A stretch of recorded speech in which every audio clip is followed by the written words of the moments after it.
Hazel Kemp has bred and trained many dogs here at her Bodale kennels, a lifestyle that all started because of one £50 dog. My dad went to Hackney Sales and bought a greyhound for 50 quid, Brenda's girl, and of course the first one you buy always seems to be the one.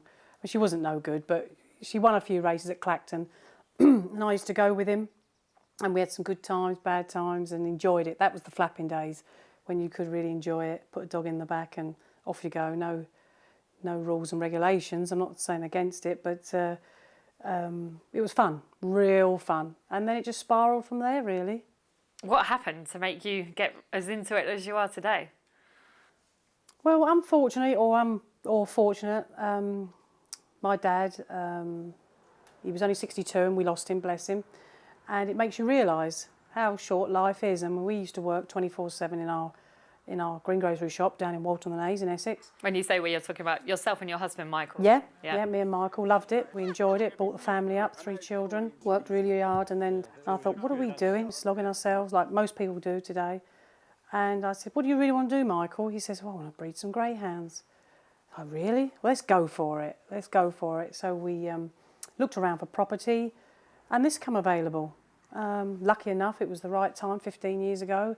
We sold up, moved up, the family all moved with us and started from scratch, really. You mentioned that you had a grocery business, but prior to that, it's an interesting story is how you met Michael. Oh, yes, Michael was a cowman and I was a cowgirl. And, 16, fell in love and that was it. Yeah. And now we're sat here in your beautiful open plan kitchen and you can be cooking dinner and looking out at the paddocks at your dogs. I mean, it's an ideal way to breed and train greyhounds. It is really, because what happens is you get owners come up and you want to chat, but obviously I'm a family lady and dinner has to be cooked and we've got to go racing and things have to be prepared, puppies' food. So I can stand here and talk away and peel the potatoes or whatever and they can relax and look at the greyhounds out there, so it's lovely, yeah. It's a busy lifestyle. Is it one that you enjoy? Yep. That's why we try and have a break every January. But it is busy, but that's what greyhounds is, 24/7. 7 days a week. Yep.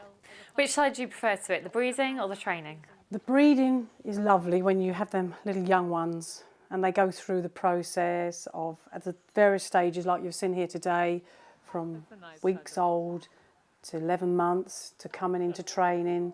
And to going down the schooling track for the first time, I get butterflies. I find it amazing, and hopefully they chase, which they normally do, and you just go on from there. And I just find it exciting.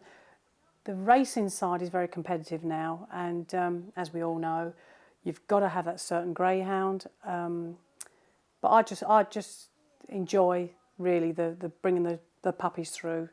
It's lovely and exciting, yeah. And when you have the tiny little ones, is it like they're part of your family, like your children, or do you get a bit hard into it? They are while they're here.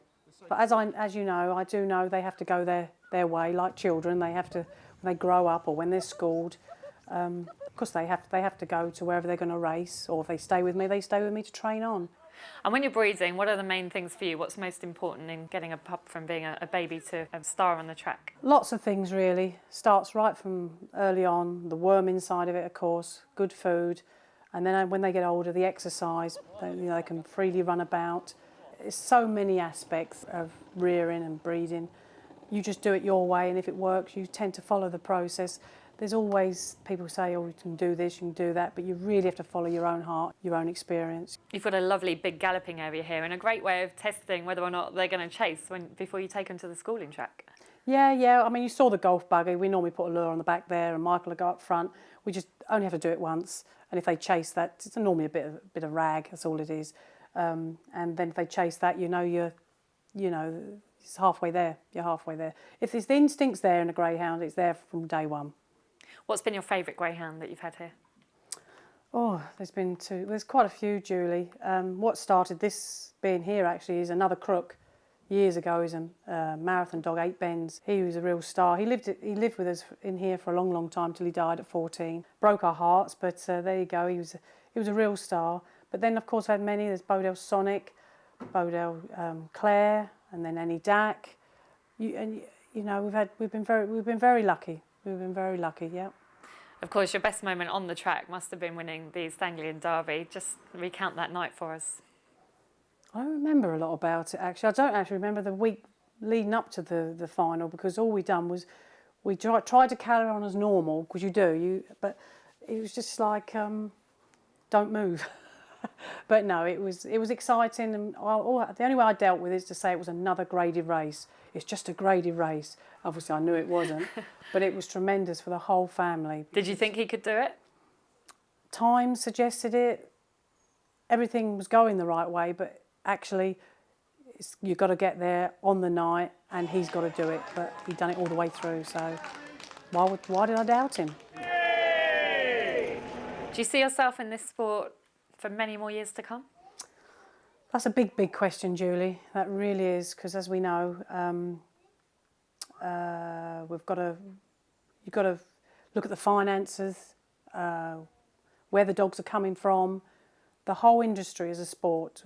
Everyone has to pull together. I'd like to think I could be, but Michael's retired now, so we've got to think of the whole package. If you get the support, and I'm not just from the owners, we need to get a lot of support from everyone and to club together. And it can work, but it can't all be one-sided, Julie. If you do stay in the sport, which we all hope you do, it's been fantastic seeing you here stay with the greyhounds. What would be your ultimate sort of goal? Whether it's for you personally in a particular race or just in general for life and the sport of greyhound racing? Well, just to carry on doing these lovely puppies and seeing them win their first race, whether it's a graded, open race. I just enjoy it all, to be honest, and just enjoy greyhound racing and no pressure. You know, that is the thing. Enjoy the greyhounds themselves, because they're lovely animals. They give so much, so it's nice to give it back to them. And just one last question. You've seen these lovely 6-week-old pups today. Are you going to notice if one disappears?